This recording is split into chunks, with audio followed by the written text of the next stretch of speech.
Good morning and welcome to the very latest in our Vaccinating Victoria briefing series.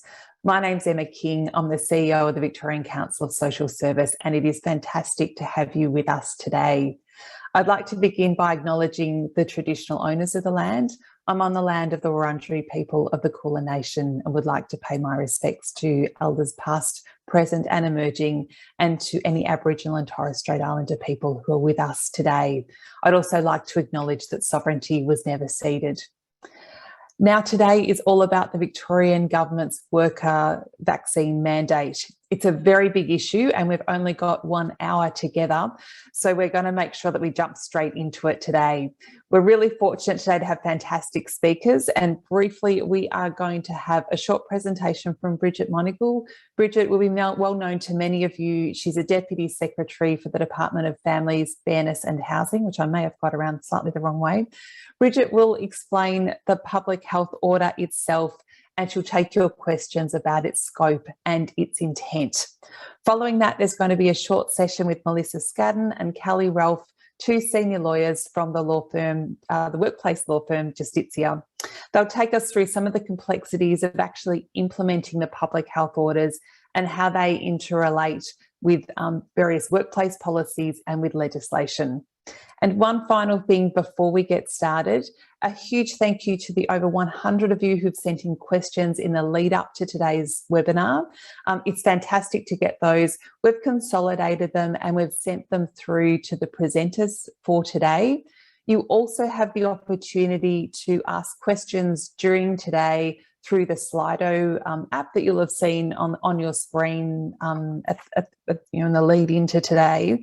So we do encourage you to ask questions, but please do keep in mind we've got over 500 people on the webinar today, which is great, but it may mean that we don't get a chance to get to everyone's questions. So please do be patient with us.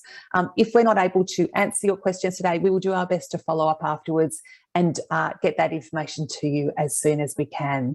So with all of that said, it's my absolute pleasure to welcome Brigid Monagle. Very warm and sincere welcome, and I'll hand over to you, Brigid. Thank you so much. Thank you so much, Emma. Good morning, everyone. My name is Brigid Monagle, and as Emma said correctly, I am from the Department of Families, Fairness and Housing.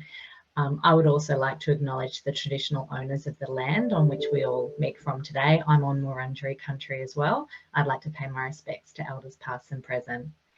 I'm going to share my screen now so I can take you through this presentation, and I'm hoping that that works for everyone. Please, Emma, yell out if you can't see that. As Emma said, I'm here to talk about the directions and what the scope and the intent and some clarifying detail of that has come up through questions that we've received from yourselves, but also from other forums that I've been attending over the past few days.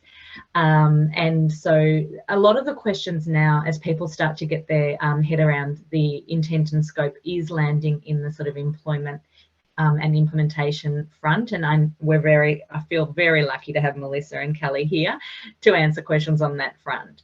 But without further ado, we don't have much time. I'm just going to click over to the next slide. I've got a few key points and I'm looking forward to questions from you as well.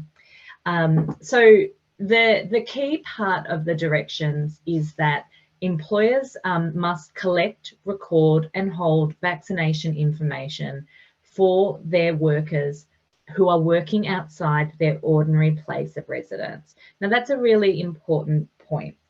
So there's a long list of different workforces that this applies to, and I'll put the link where that is in the chat for you all. But currently, and this is the way the directions are written, it's only required that those workers meet the vaccination timelines if they're working outside their ordinary place of residence. So for example, I'm an authorised worker, but because I'm a public servant, but I work from my home. So currently there's no requirement that my employer collects data about me. Now, there is a question though about different employers and whether and how they are collecting that data, and so it might be that employers, certain employers are thinking, well, actually we have a roster system, so some people who might not work ordinary working outside of home at the moment might in a week's time. And so there's some of the issues that are being ironed out.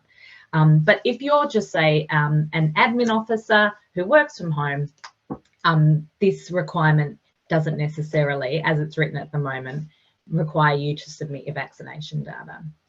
I would say that the timing is really important here.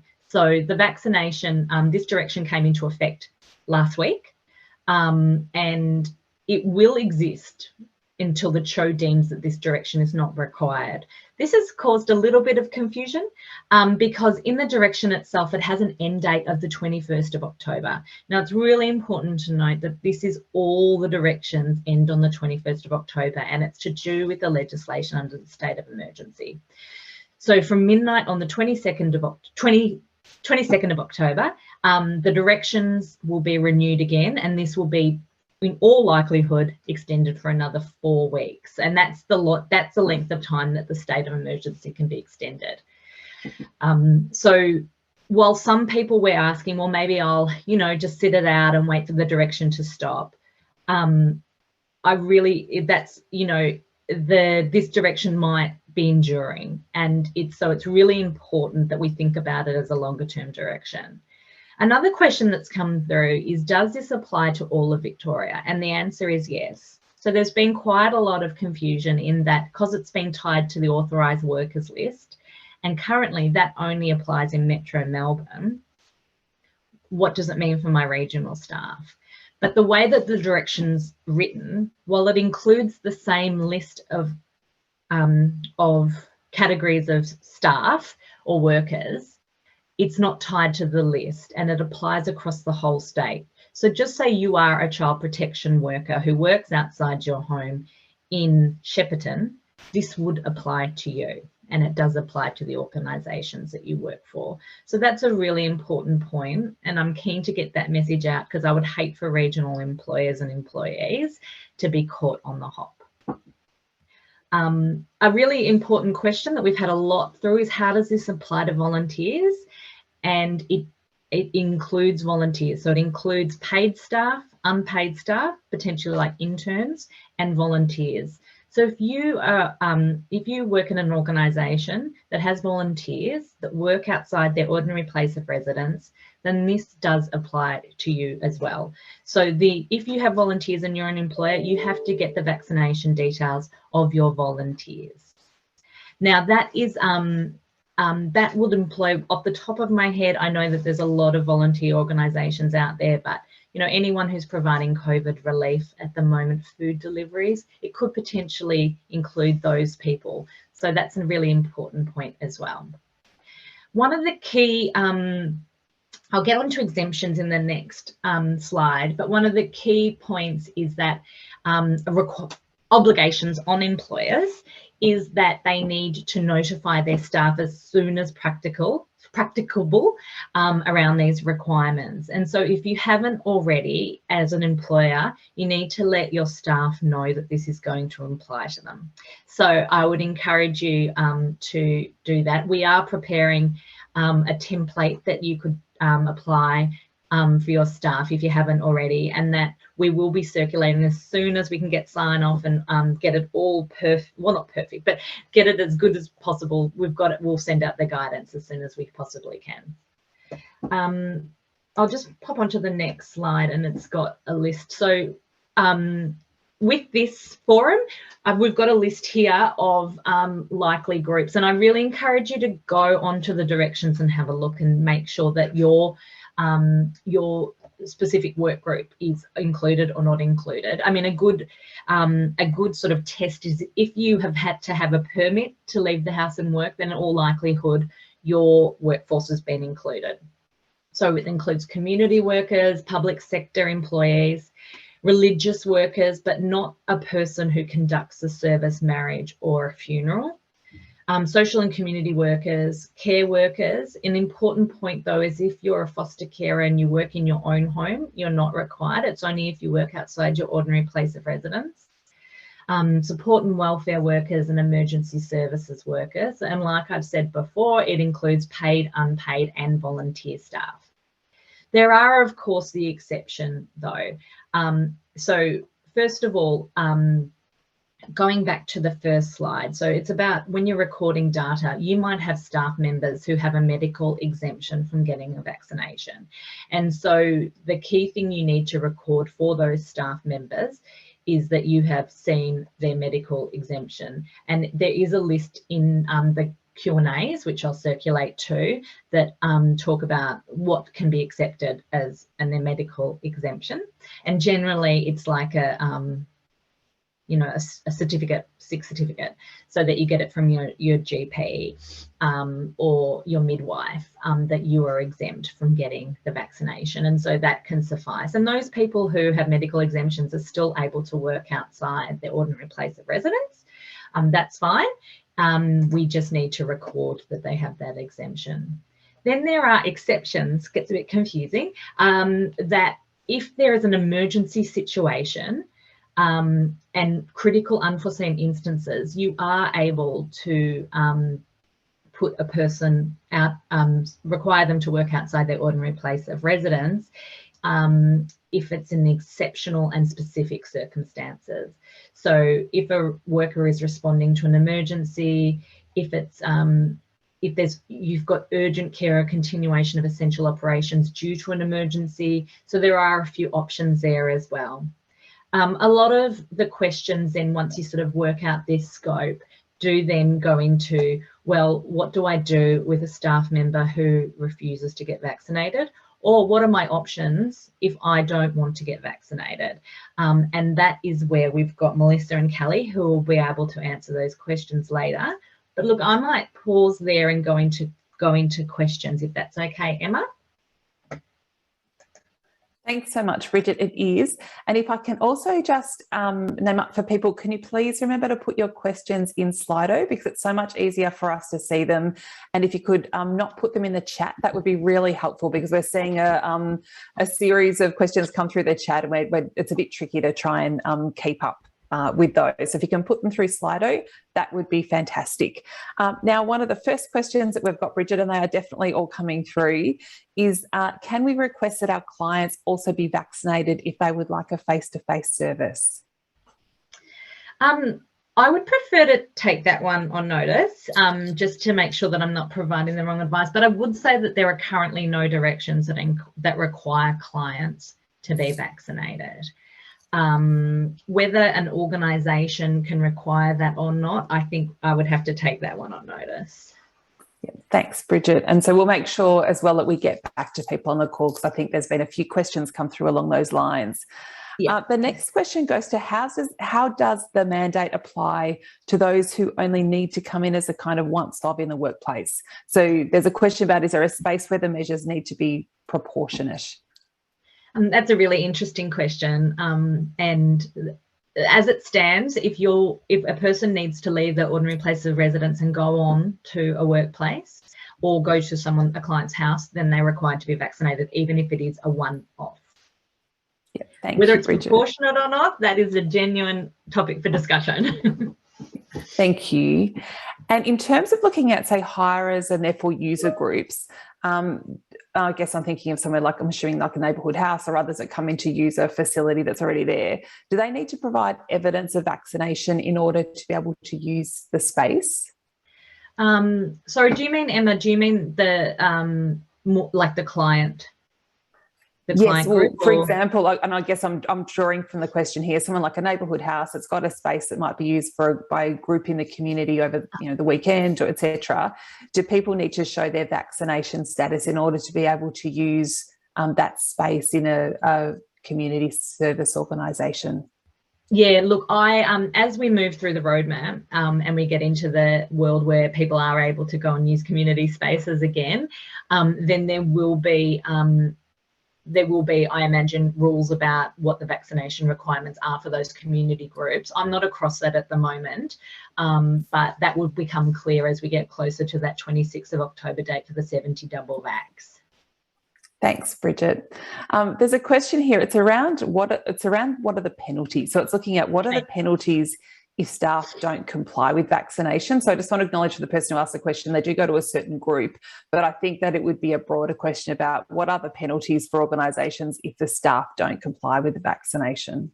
Yeah, look, that's a really good question. I should have put that in the slide, sorry. So there's kind of two sets of penalties, the wrong word, but essentially the employer is held accountable for collecting and recording and what's the other word? Collecting, recording and holding vaccination information. So if an authorised officer comes in and says, can I see that information, then the employer will be held accountable for having that as a complete and up-to-date list. Now, then it becomes a question of, so what happens to the employee? So that would get into the space that I think Melissa and Callie would cover in terms of the penalties or the options for an employer if an employer somehow manages to lie or not provide accurate information, or an employer says, no, I don't want to do it. If an employer then knows very well that someone doesn't have a vaccination, knows that it's not an emergency situation and still requires them, then the authorised officer would be able to apply penalties to the employer. Yeah. Thank you. And would you be able to clarify what you mean by religious leaders or those who conduct the service are exempt? So it's wanting to, I guess the question goes to, does it mean that they don't need to be vaccinated? It means that they, so look, first of all, I'll say we've sought specific clarification from public health about this, just because it's really important that we've had this quite right. But so at the moment, faith groups are allowed to have, I think it's 5 people at any one time to record a faith service. So assuming, there's one priest, say, I'm Catholic, so I'll use that as my best example, but you've got one priest, but you've got 4 people there who are recording the service. The 4 people there recording the service would need to provide their vaccination data to attend, but the priest wouldn't need to. Okay, thank you. And is it reasonable to seek a copy of the digital certificate for, oh, hang on, I can see this is a continued question. So I might come back, because I think this person's given examples, but I can't see them. So bear with me. I'm going to go back and see if I can track that one. So can you confirm that people who've got a medical exemption are able to continue to work outside the home and on site? Yeah, so that's in the directions. Yep, thank you. Yeah. Thanks for that. And sorry, as the questions are coming through, bear with me as I'm looking this way. No, so do the public health orders apply to underage volunteers? So for example, can a workplace require someone who's under the age of 18 to be vaccinated and to collect their information? That is a very good question. I'll take that one on notice. Fantastic, thank you. And sorry, Bridget, I feel like I'm throwing question after question at you. Good. And then, and this may be one you might want to defer, I'm not sure in terms of, but there's a question around, can a worker refuse to work with non-vaccinated clients face-to-face? Yeah, I would have to take that one on notice. Thank you. Yeah. And in terms of this, a request here around the clarification. So would you mind just clarifying again the dates of which proof is required? Yeah, absolutely. And there's a few different dates, so it gets really confusing. So all workers who work outside their ordinary place of residence need to have their first vaccine dose by Friday the 15th of October. So that is this Friday. But they can continue to work on site between the 15th and the 22nd if they have a booking of a vaccination before the 22nd of October. This is on the website, so I will I'll link it to the website. So that's the first dose. So essentially you either have to have your first dose by the 15th of October, or you need a booking that happens before the 22nd of October. Then the second dose is the 26th of November. You have to have your second dose by then. Fantastic, thank you. There's a question here as well about wondering how employers can validate what might look like suspicious vaccine certificates. That's an interesting question. I think Melissa and Callie might be better placed to answer that than me. We've also had a few questions in different forums about sort of the medical exemptions as well. So either suspicious vaccination certificates or suspicious medical exemptions. So we might ask, if we go to the Callie and Melissa, but also too, I imagine that there'll be some more guidance coming out about that. Fantastic, thank you. And I'll just quickly remind people again, if you can use the Slido app rather than putting questions in the chat, because we're going from the Slido app, that would be great, thank you. Another question about volunteer board members. So are they, if they're on site, they're required to be vaccinated? That's that right, correct? yeah. We had the same question yesterday in another forum. Technically it applies to them, but I would imagine that for a lot of boards, you could do it from your home, so it might not need to. So it really is about whether you're requiring people to work outside their home. Yep, fantastic, thank you. And in terms of the dates that you outlined in response to a couple of questions beforehand, there's a question about whether do those dates apply to staff who are on leave at the moment? So it applies to all staff. But if staff are on leave and you're not requiring to work outside the residence, then you have more time to get the information. Thank you. And in terms of do you have advice for employees that refuse to be vaccinated? Or again, is that something you'd like to defer to the next session? Yeah. Thank you. Yeah. And can a workplace require volunteers or workers provide a negative COVID test before attending the workplace? I wouldn't. I'm not sure. I don't think that that's anything under directions at the moment, but it might be possible to do it at an organisational level. Again, one will take on notice. Yep, thank you. And possibly intersects with whether you've been in an exposure site and those sorts of things as well. Yeah. So, and we've had, just to clarify, I think this might be an important point of clarification because it seems to have come through a few times. Yeah. So someone said, look, the state of emergency will cease on the 16th of the 12th, 21. No mandates can exist after this date. But you did touch on this at the beginning to say, well, actually, in terms of looking at the fact that this extends beyond the state of emergency. So given there's a couple of questions coming, would you mind just repeating that point? That would be great. Thank you. No, and it's a really good question because some people may or may not remember that the state of emergency got an extension for 6 months. It ceases on the 16th or the 15th of December. And technically what that person says is correct. After that point in time, if there isn't a replacement legislative vehicle, then everything in the public health directions will cease to exist. So that includes hotel quarantine, so it's like, so something needs to replace it. And the government is working on what will replace or what will happen after that. So I think it would be a very risky manoeuvre to assume that that something will cease, like it will just end on that date. It could. The show might decide otherwise, but there will be something post that date, if that makes sense. It does. Thank you. And thanks, because there's been a few questions, so great clarification. This is something I think we talked about the other day, Brigid, which is around, will there be a template available to send out to volunteers with sort of information and correct wording, etc. as well? Yeah, look, we've been working really hard and Jessie in our team has been working hard to prep that comms. We're really hoping to send it out today. Oh, fantastic. That would be great when that's available. In terms of another question around, is there any advice around the application of the mandate to contractors? So thinking about firstly a sole contractor, maybe a head contractor, those sorts of things. Yeah, it applies to contractors as well. Yeah. So fantastic. If they're attending on site, it applies. Thank you. And a question which I think might be your last one, Brigid. I know we've been having sort of during this session, as I know you've been in others.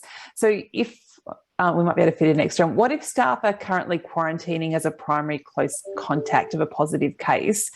There's a question around saying, I don't think they can be vaccinated during this period. So then how does this apply to them? There is actually a carve out in the direction for people who are under those requirements. I'm not an expert on that carve out, but it definitely sits there. So I'd encourage people to go and look at that there's a whole exception on self-quarantine, which is clause 5.4 in the direction. So it does have facilities in there. Yeah. Fantastic. Thank you. And so when you say it has facilities in it, that means that people can get vaccinated or it means that as in they don't have to? it means that as long as they have a booking to receive within 7 days of the end of their self-quarantine, then they will be able to work outside their ordinary place of residence. Thank you, much appreciated. Now I've got a few, I think there might be a few questions coming through. As I've mentioned beforehand, we've got nearly 500 people online, so bear with us as people are kind of looking for all the questions. There's another question there saying, will this mandate cover future booster shots? Currently it doesn't. So there is all the potential in the world that it would, but that would require a change to the directions. Fantastic.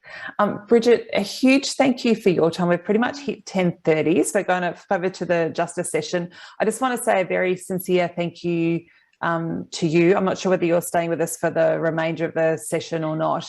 Oh, I'm really keen to hear what Kelly and Melissa have to say. Yep, that's brilliant. So thank you. And just a huge thanks. I know for those on the line, you know, but when the public health orders come out literally overnight, Brigid met with us incredibly quickly the following day just to make sure she could answer everything possible, and then shortly afterwards is with us all today. So we're wanting to make sure that we get as much information out to you as quickly as possible. But Brigid, I do really want to acknowledge the fantastic work that you and your team have done to get on top of this as quickly as humanly possible. Really do appreciate it. So thank you.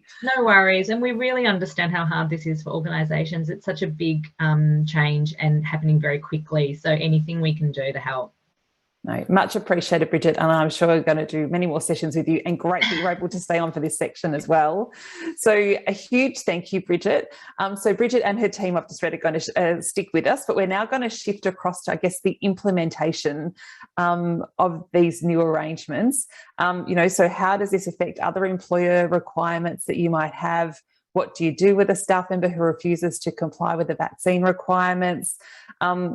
All good questions for workplace lawyers. So on that note, so again, please join with me in welcoming Melissa and Kelly from Justitia law firm, who will also take your questions as well as provide an overview. So thank you, Melissa and Kelly. Great. Thank you so much, Emma, and thank you to VCOS for inviting us to join you all again this morning to discuss the particularly current topic of mandatory vaccines in the workplace in light of these new health orders. I'd just like to start by quickly also acknowledging the traditional owners of the land on which we meet. I'm also on Wurundjeri land of the Kulin Nation, and I would like to pay my respects to elders past, present and emerging. Now, look, when we joined you earlier in the year to discuss this topic, it's safe to say it was a very different landscape. There was no community transmission, so the risk of COVID in most workplaces was actually quite low. At that point, there weren't any public health orders mandating vaccines, so the question of whether an employer could mandate vaccines themselves in the workplace related to whether it was a lawful and reasonable direction for a particular employee or group of employees. Now, this required a risk assessment to determine whether or not mandatory vaccines could be considered a reasonably practicable means of reducing or eliminating the risk of COVID in a workplace, which is in accordance with an employer's work health safety obligations. Now, at that time, in many circumstances where the risk of COVID was low, where other control measures such as social distancing, PPE, snap lockdowns could adequately control the risk, mandatory vaccines might not have been a reasonably practicable measure nor reasonable direction. Now, if we fast forward 6 months, a lot happens in 6 months, and we are in a vastly different situation. So not only is this risk assessment very different, we now have an array of public health orders which mandate vaccine in certain industries. Now, this most recent health order, which Brigid has just discussed, is perhaps the most far-reaching, as it applies to many, many workers, over 1 million workers who will be working outside their primary place of residence. Many employers are now grappling with how to apply these employees in their workplace. I saw many, many questions that were flying through there, so we'll really try and get to as many as possible. What we'll do is we'll start off by discussing a lot that have been submitted online, and I think that we'll find that many of those will answer some of the ones that we've received so far, and then we'll go through and try and answer the ones on Slido as well. Before I do launch in though, and put Kelly in the spotlight, it is worth mentioning that when it comes to employment, we can apply principles, we can apply legislation, and in many circumstances, these health orders can provide a certain level of certainty. but it's still really important to consider the individual facts and be wary of applying organisation-wide policies or even these health orders without exception. Because as you can see from these orders, there are exceptions. And when you look at the unfair dismissal legislation, for example, the Commission is required to look at all the facts in a particular circumstance. So although we hope that the principles discussed here are helpful, please do ensure that you are still considering the specific facts of your own situation or the situation of your workers. And if in doubt, please do seek advice. Now, wary of the time and the number of questions, we will launch in, and I'll pass over to Kelly. We've heard a lot of we've had a lot about recent health orders in the recent months, and most apply to specific sectors or industries. But have this health order, if we can delve in a little bit deeper, I know Brigid touched this, but who does it impact? Who is a worker for the purposes of these directions? And certainly that's a great starting point. So a worker is broadly defined and means a person who falls into one of the worker-specific definitions in the directions and includes employees, subcontractors and the subcontractors' employees, volunteers, as Brigid told us, and importantly, I think any other person engaged or permitted by an employer to perform work. And obviously that could extend quite far. And there's a question we have that we'll answer a bit later on that deals with a specific type of employee. Now, as Brigid told us, the directions apply to all workers required to perform work outside of their usual place of residence on or after the 15th of October within Victoria, including regional Victoria, until the directions expire or are renewed. And as Brigid said, I would be surprised if there wasn't some means of extending these, but we do need to bear in mind that there is a current expiry date on the current directions, and I'll touch on that more as we go through the questions. And this does include employees who only very occasionally need to perform work outside their usual place of residence. So even if it's a one-off, a vaccination will be required. I note that there were numerous questions asked before today's session and whether particular workers, and in one case, for example, course facilitators, can be required to be vaccinated. And this is how we explain or how we understand the broadness of this concept. Essentially, if the course facilitator is a person engaged by the employer to perform work, then yes, that person is required to be vaccinated. The definition is, I think, intentionally broad to cover workers in connection with the worker-specific directions. The worker-specific definitions in the directions. The employer will need to have some ability to inform the worker that they have obligations under the directions and ensure those workers who are unvaccinated do not perform work outside of the worker's home. Great, thanks, Kelly. And another question, and again, this was touched on by Brigid, but I think that there's still some questions coming through about a little bit of uncertainty. So does this mandate have an expiry date, which we've spoken about being the 21st of October?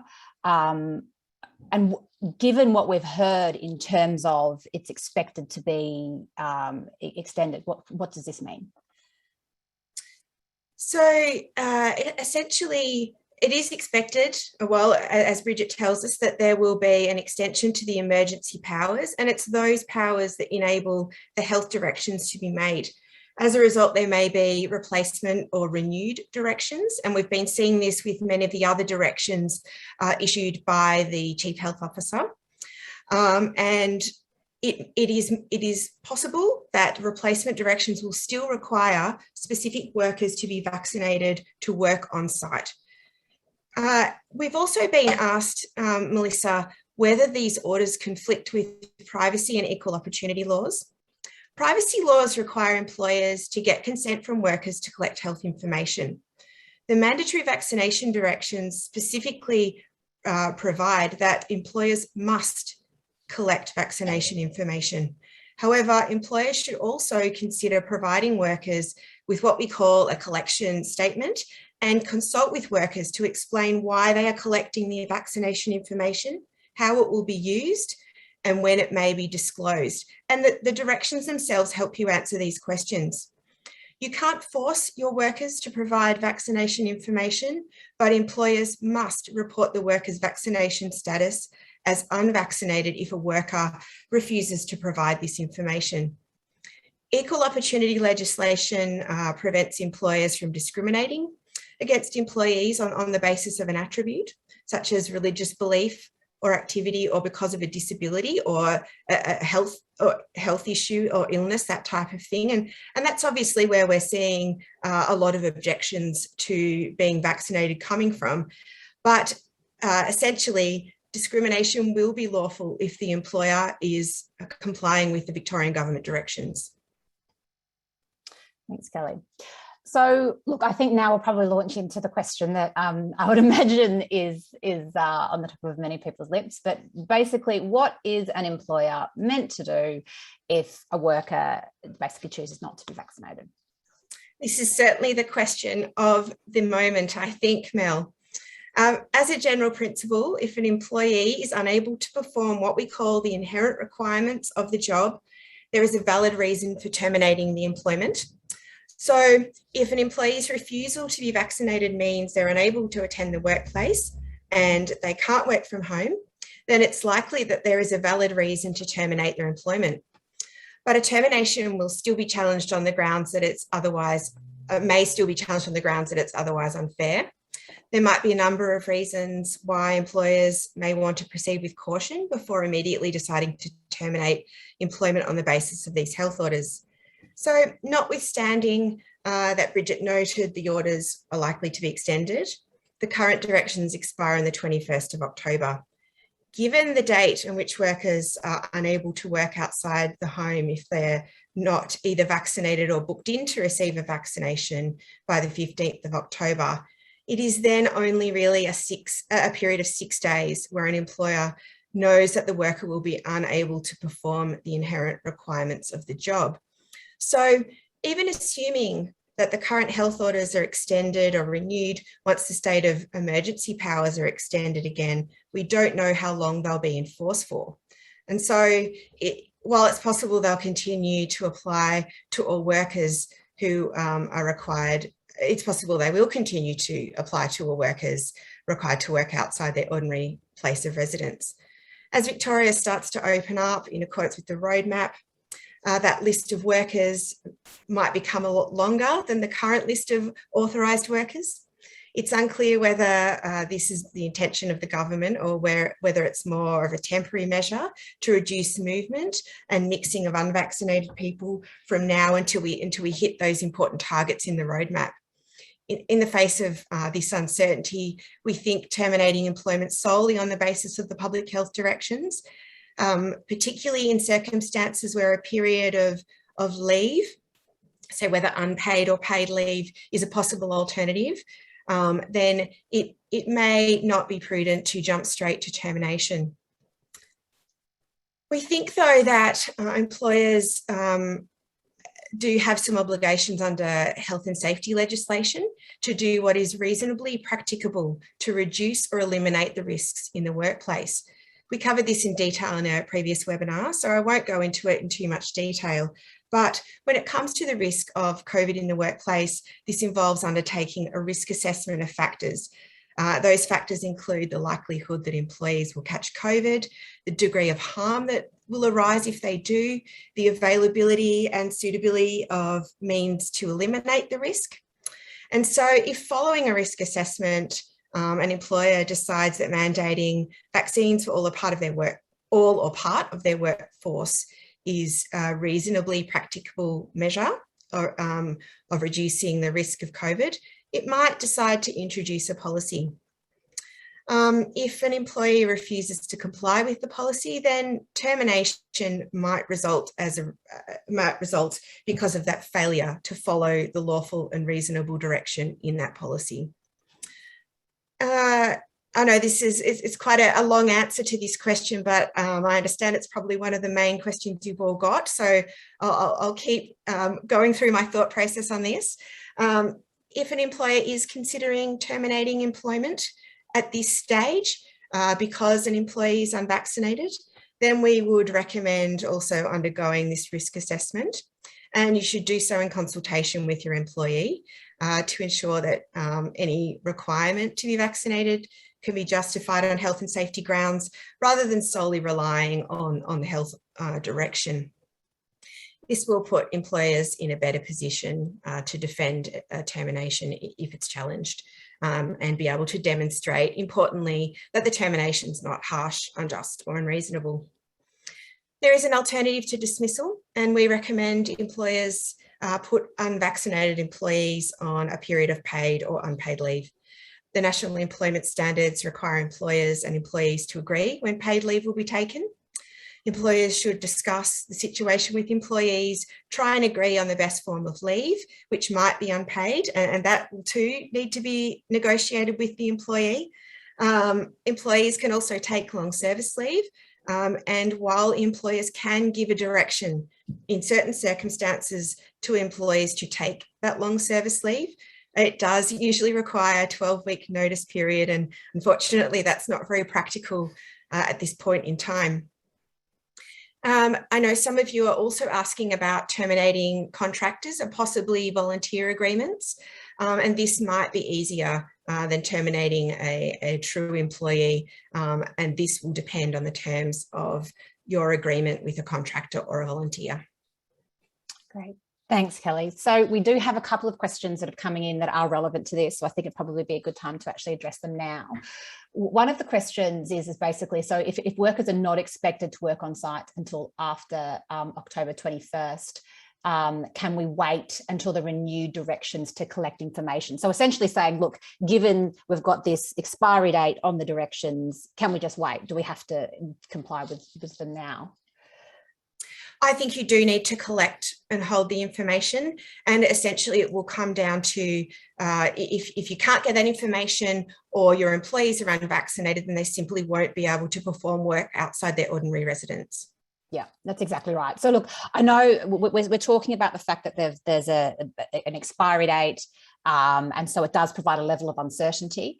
And so that's why, even though we are expecting, as Brigid says, that they will be extended, and even once this state of emergency powers expire in the middle of December, we're expecting there'll be some kind of legislative intervention. So there will be something. But I suppose when it comes to actually terminating someone's employment, there is still quite a bit of uncertainty about what that something is, what the nature of these health orders will be once they are either renewed or extended after the 21st of October. So on that basis, that's why you might want to exercise caution rather than going straight to termination and exploring some other options and ensuring that you are looking at that risk assessment as well. But despite that, you still need to comply with the orders as they currently stand. And I think it's really important that we do emphasise that, and recognising that there will be some restrictions still of some form after the 21st of October, as Brigid pointed out. Another question, Kelly, is in terms of the alternatives, can we stop short of termination? Could we just give a disciplinary letter instead? I think, Kelly, if you've frozen, I think he's still there. I think that's also such a stuff. I'm sorry, I'm having a bit of a lag. Yes. No problem. Do you want me to? I'll jump in and answer this question, and we'll see if the internet connection stabilizes after that stage. So yes, so there are definitely some alternatives to termination. So as we said, you can explore the leave. Can you look at disciplinary action that stops short of termination? Yes, absolutely. There is no requirement and it's important to make this clear. There is no requirement to terminate someone's employment if they're not vaccinated. The requirement under the health orders are to collect, hold and store this information and ensure that unvaccinated people who have not fall within the exempted categories do not attend work on site. So yes, please make sure you are talking to your employees as a starter, talking to them about what the health orders mean, talking about what the options are, and you might look at exploring some other alternatives, such as, yes, there might be some disciplinary action that ensues. There might be a warning, for example, on the basis that it is basically an inherent requirement of the job that you are vaccinated. or that you can attend site, for example, and you can't attend site unless you're vaccinated. So if you're unable to perform the inherent requirements of your job, then you could possibly look at termination in those circumstances. But certainly looking at the alternatives in that way is highly recommended. I'd also like to say that it is worth really going through a consultation process with your employees to talk to them and understand their position. I think that sometimes there is a tendency to assume that anybody who doesn't want to get vaccinated is an anti-vaxxer. Anyone who's not vaccinated and has said they don't have an intention to is never going to do it, and they're being unreasonable, etc. We can't jump to that conclusion. It's really important to be talking to your workers to understand what their hesitancy is, because some people are just terrified. For various reasons, they're just terrified of getting this vaccination. They may have received a lot of misinformation from friends or family or from the internet. And so going through this process, trying to giving them leave to go and speak to their doctor, trying to ensure that they have available to them some verified health information is absolutely the first step to go through with your employees before you look at jumping into any disciplinary action there. And you're back, Kelly. Sorry about that, everybody. At the worst possible time. I think we're all used to it by now, really, aren't we? Okay, so there's another question in terms of recruiting. So we were talking a lot about workers that we have already on the books, so to speak. But the question is, when recruiting, do we then need to ask the applicant whether they have had at least one vaccination and when they plan to be fully vaccinated by? I think that the orders do cover this issue for current and new employees. So yes, I think it would be prudent to do that, bearing in mind that if that particular person doesn't answer the question, you can't force them to, but again, they won't be allowed to perform work outside of their ordinary residence. And this may lead you to help you make decisions about recruitment. Absolutely. And certainly just from a general, I suppose, employment law perspective, employers can make various things conditions of employment. So even outside these health orders, there is certainly an ability of an employer to say for new employees, a condition of employment is going to be that you are fully vaccinated because of what we consider to be the health and safety risk to our workforce, and ensuring that that's included in both the recruitment processes as well as in your contract as well. So another question, and I think a lot of people are sort of wondering, there's been talking about the Privacy Act and you've touched on that. But given it is, I suppose, some private information, is it lawful to ask for proof of vaccination? In short, yes. The directions provide that vaccination information includes information about a person's vaccination status, so fully vaccinated, partially vaccinated, unvaccinated, or whether the person is an accepted person. And that comes down to whether the person has a medical exemption, and also includes information derived from a record that's made in accordance with the Australian Immunisation Register Act. And it's a 2015 piece of legislation. So this information can be recorded in various ways. It might be a letter from your medical practitioner, it might be a certificate of immunisation, or an immunisation history statement that you could obtain also from the Australian Immunisation Register. An employer may be required, and I think this has been touched on, but may be required to produce this information that it's collected from its workers under the directions to an authorised officer. And as I said before, a worker is not required to provide proof of vaccination. However, as an employer, you are required to treat such a person as unvaccinated, unless, of course, the worker can prove that they have an exemption or a booking to receive a COVID-19 vaccine. And that obligation also extends to ensuring they do not perform work outside of the worker's ordinary place of residence. Thanks, Kelly. Now, on that topic of proof of vaccination, there have been a couple of questions about what do we do about the dodgy vaccination certificates that we're just not quite sure are legit. Yes, look, unfortunately, we've seen this occur. An employer may be able to query the authenticity of such certificates.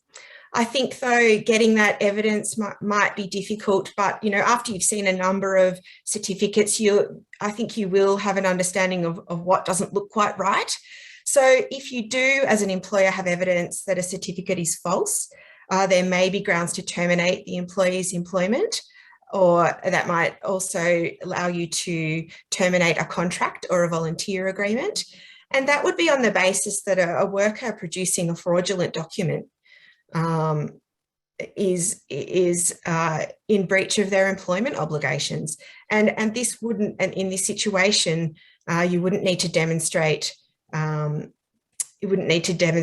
what you're requiring under the mandatory vaccinations is valid. It's simply that there's fraud that's occurred.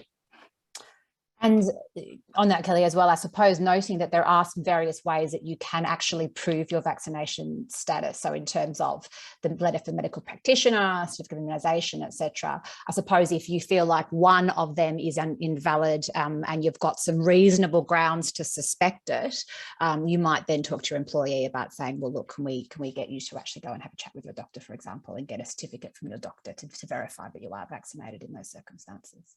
Absolutely. Now, and another question is, and this is one that we was touched on earlier, and I think Brigid was taking on notice, so she might be able to provide some further clarity as well from that perspective. But certainly, questions about whether or not health workers can request vaccination status of their clients or require clients be vaccinated when meeting face to face. Look, employers could certainly implement such a policy, and so to protect their workers, but the directions don't cover this issue. As an employer, and I'm not sure what the extent that you are able to pick and choose your clients in this type of industry, but you may need to make a decision around that in accordance with potentially losing that business. But as we mentioned before, employers do have an obligation to ensure the health and safety of their employees. So I think it's certainly a policy that you could implement, just being aware of possible implications of doing so. Exactly. So certainly, as I suppose, as a general rule, we could say that organisations can choose who they actually engage with in terms of provide services to, but obviously there might be within your own regulatory environment, services agreement, etc., further obligations that you need to consider and make sure that you're aware of.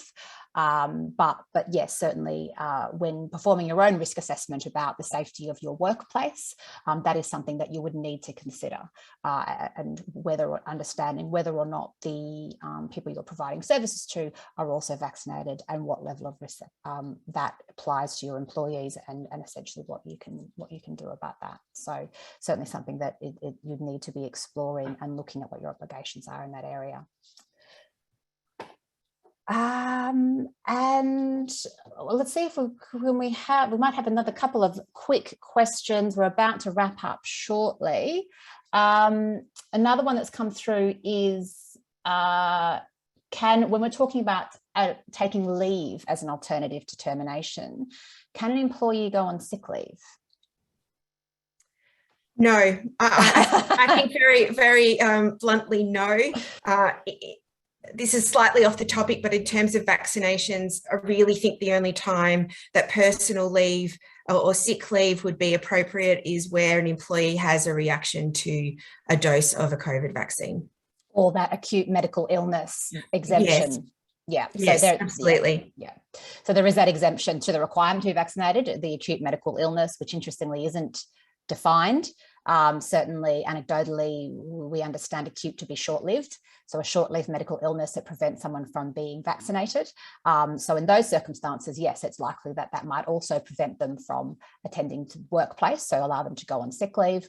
But you would expect that to be acute and therefore short-lived. So certainly not extending beyond the life of these restrictions, or as that will become apparent after the health orders are extended. Mm-hmm. So we're hitting 10:58. I think that's probably our time up. Well, Melissa and Kelly, that was fantastic. And I can just see the number of questions, etc., coming through. And like Brigid, you've just done a fantastic job in being able to just get across so many of the questions that are coming through. So a huge thank you to both of you and to Brigid. As you said, Melissa, we're kind of hitting bang on that 10 o'clock mark. I know a number of people have, and I'm sure you do, as you're probably back to back at the moment with answering all of these questions. So can I just say a huge thank you to Melissa, to Kelly and to Brigid. Your generosity is very much appreciated, and knowing how quickly people need to get across this information, and there are so many questions to answer. I did want to reiterate that we are distributing the slides from today, so we'll send them out to those of you who've joined with us, and we will have a copy of this event which will be fully captioned and transcribed, that will be available on our website in a few days as well. So please do check that out and make the most of making sure that you're welcome to share information, etc., because we want to make sure that the correct information is available, noting of course that things are changing really rapidly at the moment, and there are a number of issues that we'll need to get some further advice or just to kind of check in a little bit more on. So we will send you the link. Look, have a wonderful day, everyone, and thank you again to everyone for participating today. We really appreciate it. Take care and hopefully enjoy some of the sunshine today. Thanks, everyone.